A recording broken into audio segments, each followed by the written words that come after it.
Welcome to Paskvan Podcasts. Please like, subscribe, and comment. It really helps this channel.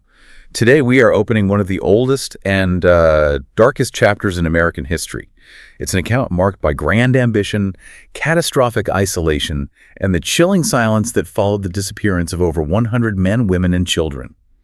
We are going beyond the simple legend of the Lost Colony of Roanoke. This is truly America's first great unsolved disappearance. It's a story that, as you look at the sources, it leaves behind only a single unnerving word carved into wood. Just one word. One word. And it's created this profound historical black hole that has, swallowed 4 centuries of inquiry. So our mission today is very targeted. We're going to take the stack of sources. We have original colonial accounts, modern research papers, archaeological reports, and really extract the most crucial pieces of knowledge. We want to understand not just that Roanoke vanished, but why. Why the conditions were so perfectly set for that failure. Exactly. Tracing the story right from England's geopolitical struggles all the way up to those very ambiguous clues left behind in 1590. And this specific inquiry, it matters. It matters immensely because the mystery of Roanoke is more than just a colonial failure, isn't it? It's a foundational narrative. It is. It taps into this universal anxiety we all have of, vanishing without an explanation.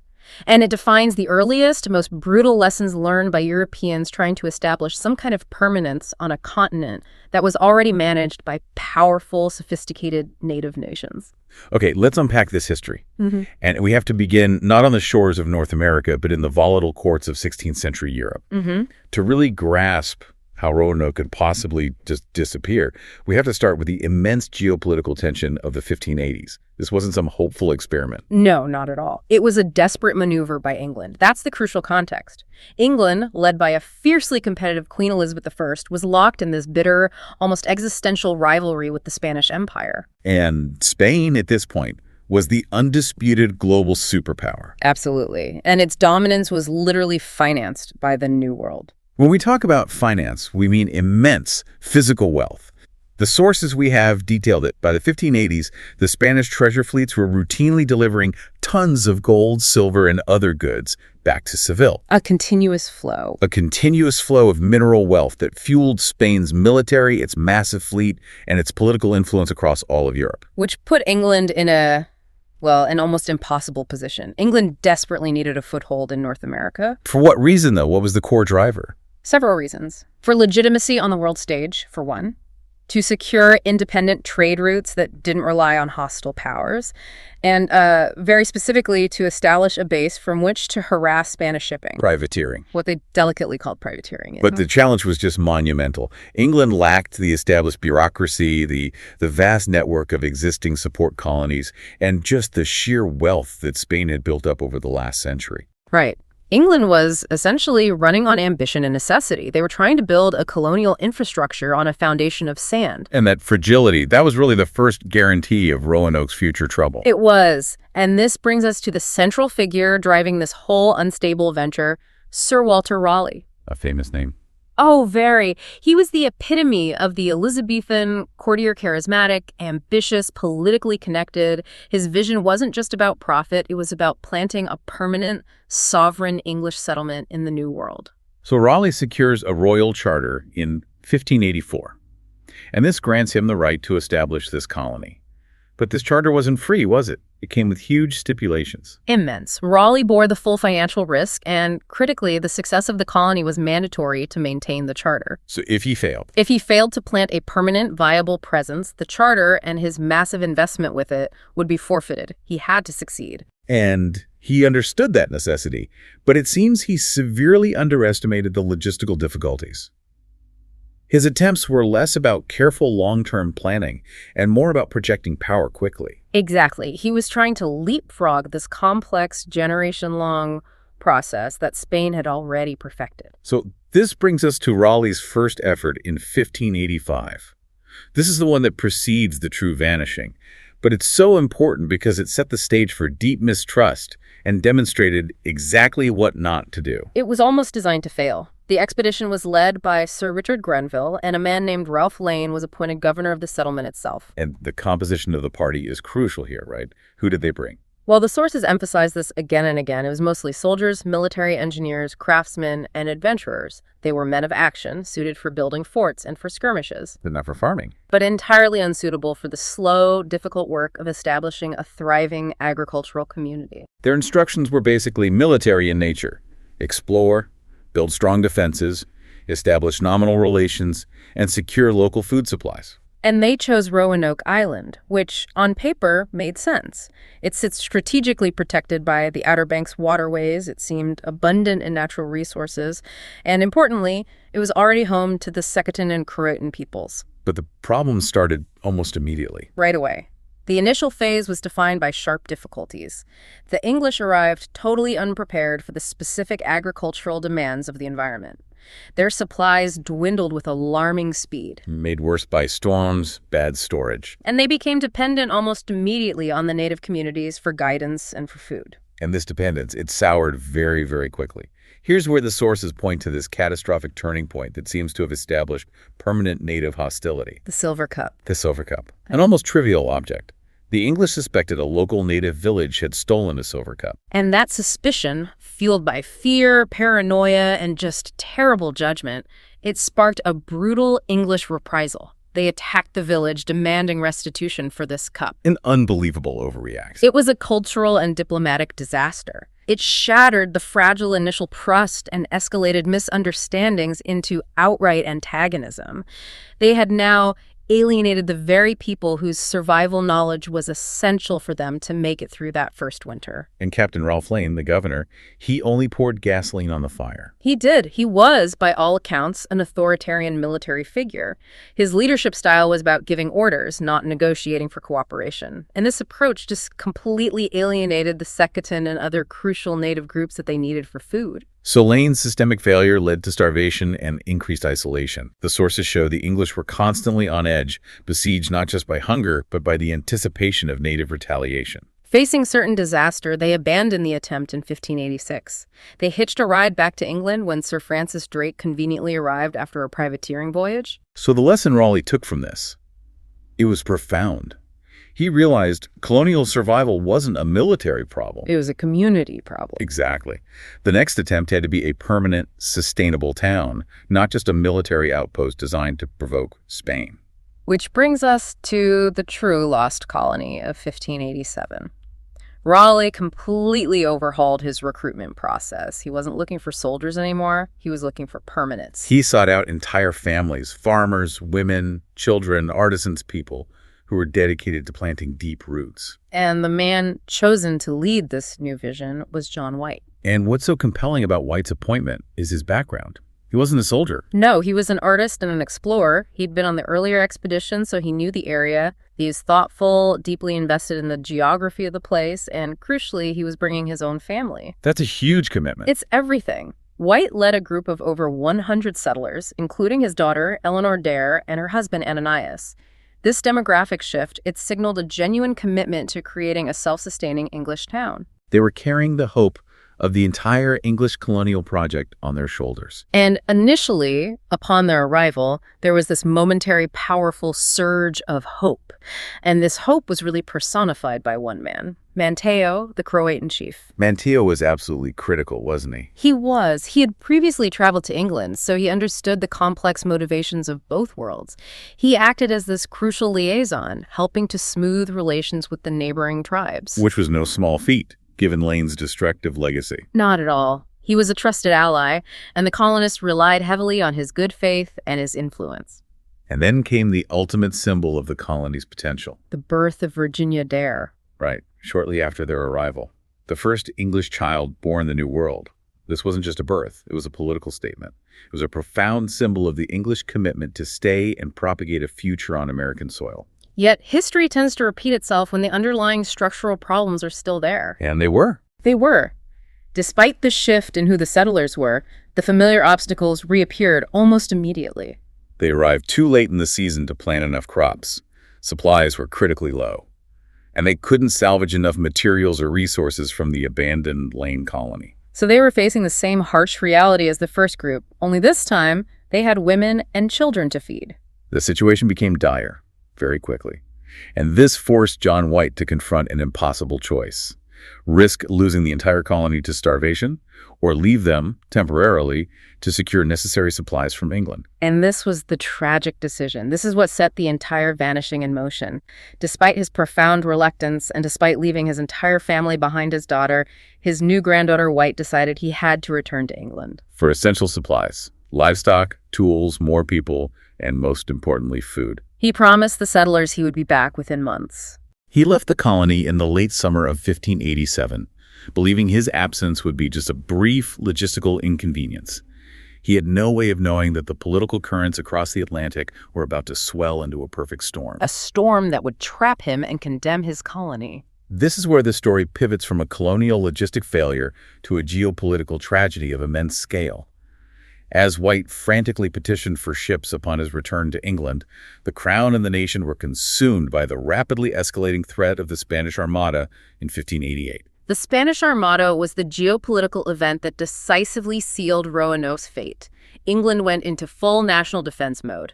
They realized that this massive Spanish fleet represented an imminent existential threat to the kingdom itself. And national defense meant one thing for John White: total mobilization.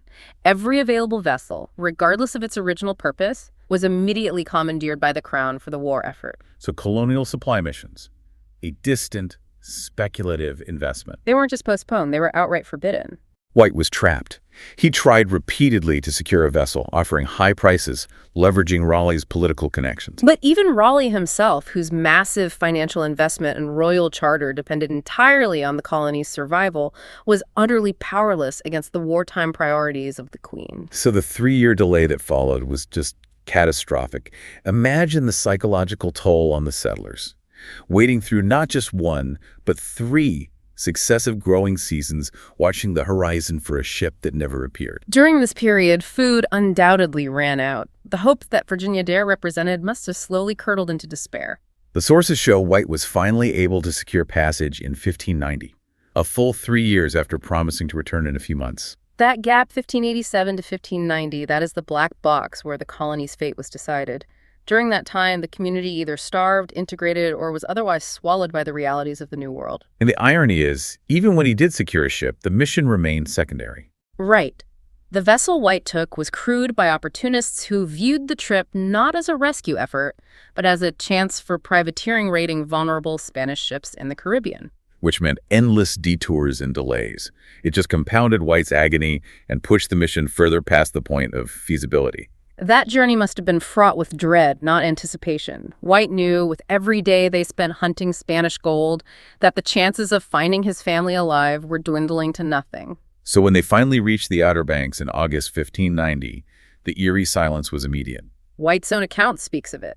No smoke rising from cook fires, no figures on the beach, a shoreline utterly unmarked by recent human activity.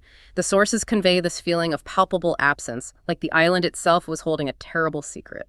On August 18, 1590, the exact day Virginia Dare would have turned 3 years old, White and his party set foot on the settlement site. And the silence gave way to the unsettling truth. The colony was empty. But here is the crucial, complex detail that continues to confound historians. The detail that separates Roanoke from a simple massacre narrative. The site showed signs of organized activity, not conflict. The houses, the sources confirm, had not been burned or ransacked. They were carefully dismantled, piece by piece.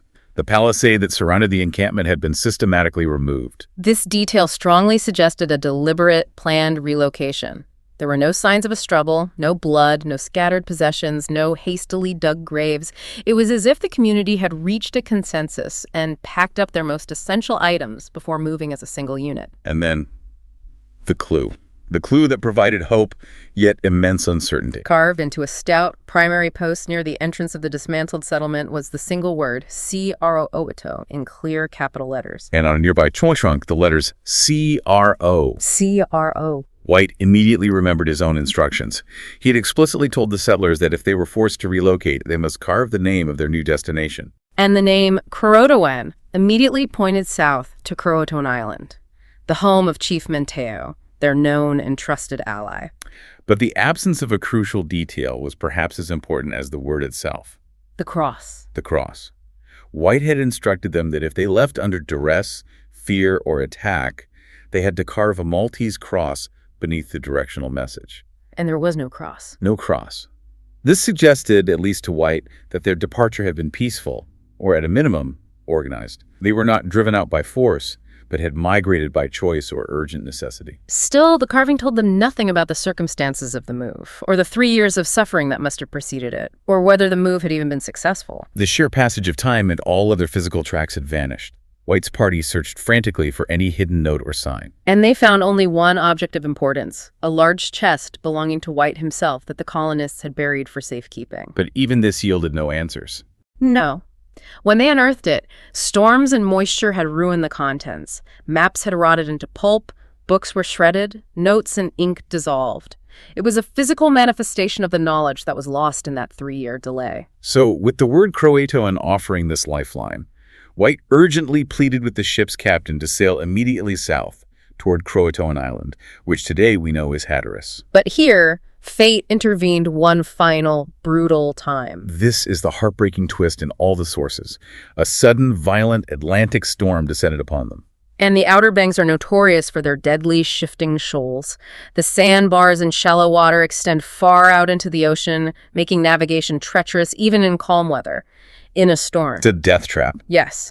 The ship was battered, anchors dragged, and they were in immediate danger of being wrecked. The captain, concerned about losing the entire vessel and crew, which, remember, was primarily outfitted for privateering, not rescue, he insisted on abandoning the search. White's pleas were ignored. He was forced to sail away, watching as the storm pushed his ship away from the very island where his daughter Eleanor and his granddaughter, Virginia Dare, might still have been alive. He never returned to America. He died years later, the weight of that failure and the unresolved fate of his family just hanging over him. And the story he brought back to England immediately fueled intense speculation. It's a debate that divides historians then and now between the bleakest narratives and the possibility of survival. Let's start by exploring those bleakest theories, what we can call the catastrophe model. The first and most enduring theory is a hostile native attack. This hypothesis suggests that mainland tribes, perhaps the Secautan or others who remembered Ralph Lane's aggression and the destruction of their village, decided to wipe out the English settlement in retaliation. It's a compelling, understandable motivation. But the counter-evidence, as we've already discussed, is significant. For such a large-scale attack to completely destroy the colony, you'd expect to find signs of a struggle. Exactly. The orderly dismantling of the palisade, the removal of the houses piece by piece, and the total lack of blood or scattered belongings. It strongly challenges the idea of a catastrophic battle. If it was a massacre, it was preceded by an extraordinary act of organization. Okay, so then we have the starvation and disease model. It's plausible that the harsh environment, the lack of resupply, and arriving at the wrong season just led to mass death. It's a strong hypothesis, but it struggles to account for that clear directional clue. If disease or hunger had wiped them out in place, the bodies would have been found. And certainly, the effort to dismantle an entire settlement, carry the pieces, and carve a massive sign would have been beyond the strength of a dying community. The evidence points away from them succumbing where they stood. It does. And finally, there's the dramatic geopolitical theory, a Spanish raid. Spain had a presence in Florida at San Agustin and routinely destroyed French and English outposts in territories they claimed as their own. It's entirely possible a Spanish fleet wiped them out. It's highly plausible given the rivalry. But this is where we have to rely on the nature of Spanish colonial administration. The Spanish Empire was meticulously bureaucratic. Records of successful raids, conquests, and destruction of foreign settlements were essential for reporting success back to the king and justifying military spending. And the sources confirm that despite extensive research into Spanish archives, there is no confirmed record, not a single detailed battle report, ship's log, or a celebratory mention of a successful large-scale attack on an English settlement of this size in North Carolina during that critical 3-year window. The lack of a Spanish smoking gun weakens this theory considerably, though you can't rule it out entirely. So, when the evidence fails to fully support these catastrophic narratives, the focus shifts entirely to the most hopeful theory, the integration model. This is where the story gets really intricate. The integration model is based directly and primarily on that single word, CROATOAN. Faced with 3 years of abandonment, starvation, and fear, the English simply sought refuge with their known, trusted allies, the Croatan people, or potentially other mainland groups like the Roanoke. This suggests a scenario where survival demanded an exchange. It wasn't just a charitable handout. No, not at all. The English settlers brought with them valuable, high-demand skills and materials.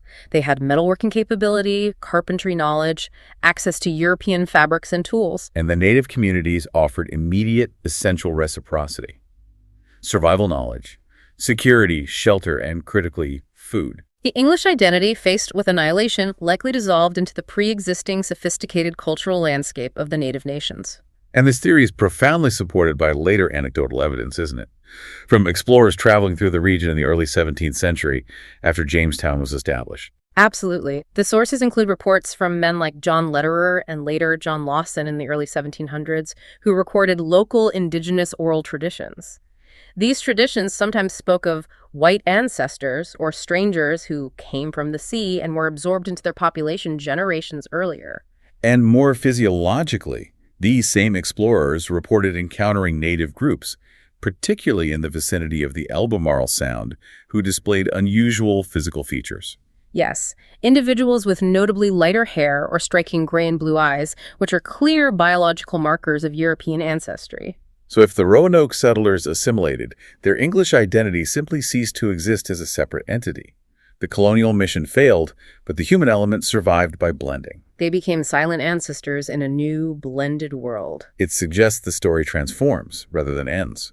The English identity dissolved into the fabric of the New World, a process that doesn't fit the English definition of a successful colony, but it certainly fulfills the definition of human survival. And this idea has been given significant support by modern archaeological efforts, which have tried to move beyond the legend and find hard evidence of their final location. Modern archaeology has confirmed the colony's presence at Fort Raleigh. We found post holes, ceramics, musket balls. But again, these findings only confirm that John White was telling the truth about where he left them, not where they went. The real game changer came with discoveries further inland.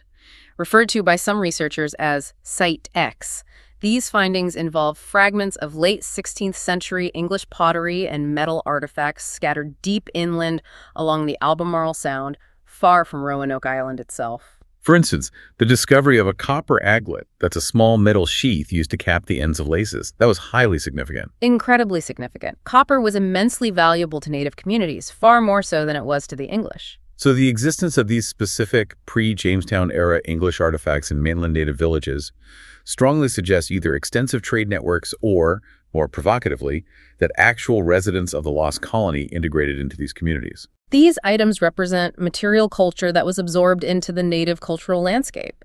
It provides a physical link supporting the anecdotal evidence of the integration model. However, we can't discuss modern searches without addressing the most controversial and confusing element that has plugged this historical record, the so-called Dare Stones. The Dare Stones are a classic example of how powerfully a historical vacuum can be exploited by sensationalism. They surfaced in the 1930s, beginning with one stone allegedly found near the Chowan River.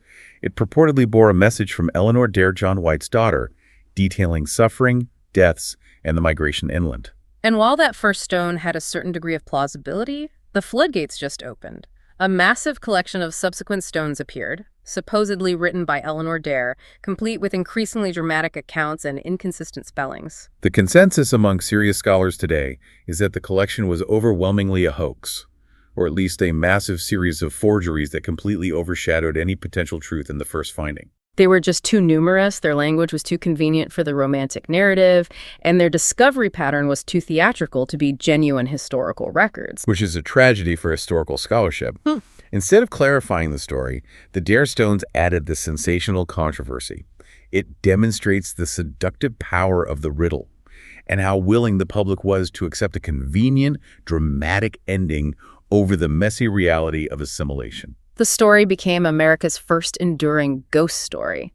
The cultural legacy is immense, inspiring countless novels, dramas, and historical retellings. And Virginia Dare herself became a central, tragic figure, a powerful symbol of innocence, hope, and ultimate historical erasure. She embodies the fragility of those colonial dreams. Right. And for the state of North Carolina, the Roanoke mystery is part of their historical DNA, carefully preserved through outdoor dramas and extensive historical interpretation. But the sources we have stress that to truly understand the vanishing, We have to consider the indigenous perspective, which often reframes the question entirely. For the native nations of the region, Roanoke isn't necessarily a vanishing in the European sense. That's right. Oral traditions among the Croatan and others suggest the English were taken in, perhaps not as equals immediately, but certainly allowed to survive by integrating. The English simply ceased to exist as a separate people. They were transformed and folded into the pre-existing cultural landscape. A narrative that fundamentally clashes with the colonial perspective, which frames the event solely as a European tragedy, a loss for the English crown. The indigenous perspective views it as an adaptation, a natural process of the continent absorbing a small group of struggling outsiders. So after 4 centuries of relentless searching, the question remains, why does this mystery persist? Why is there no closure? It all comes down to the complete lack of irrefutable proof. There is no final letter, no definitive site of a confirmed massacre, no clean corroborating Spanish record. The story exists entirely in fragmented accounts, ambiguous carvings, and the echo of oral tradition. And there is that deeply human, almost existential element. Roanoke taps into the anxiety that an entire society, over 100 people with names, lives, and ambitions, might just slip out of the historical record, remembered only as an unresolved question mark. It is the ultimate fear of historical erasure. So when we synthesize all the evidence, the orderly dismantling of the homes, the lack of conflict signs, that CROATOAN message, the inland artifacts, and the consistent indigenous oral histories, the ultimate conclusion is that Roanoke's ending was not likely one dramatic, catastrophic event that happened overnight. It wasn't a single terrible massacre or a collective surrender to mass starvation where they just lay down and died together. That's right. The evidence points to a slow, agonizing process of dispersal and quiet adaptation. Faced with abandonment by the English crown, small groups likely broke away, some joining the Croatan tribe near Hatteras, others moving further inland toward the Roanoke or other mainland villages, until the original lines of the English community were completely dissolved. It was survival achieved through slow, reluctant assimilation. The colony was born of immense ambition and hope, but its failure was tragically guaranteed by the fragile logistics, the terrible timing, and the brutal demands of an empire that prioritized defense against Spain over the survival of a distant settlement. Roanoke was simply the first English colonial venture to be completely absorbed by the forces of the continent and the realities of the New World. The settlers were caught between a promise made by a distant queen and a reality that refused to bend to their will. Their loss serves as a powerful warning that colonial expansion was never inevitable. It was always precarious and often paid for in the lives of those who were silently swallowed by the unknown. The mystery of Roanoke forces us to consider a haunting thought. If survival required shedding one's entire identity and language, becoming a silent ancestor in another people's history, does that count as disappearance? Or is that perhaps the most profound and complex kind of survival imaginable?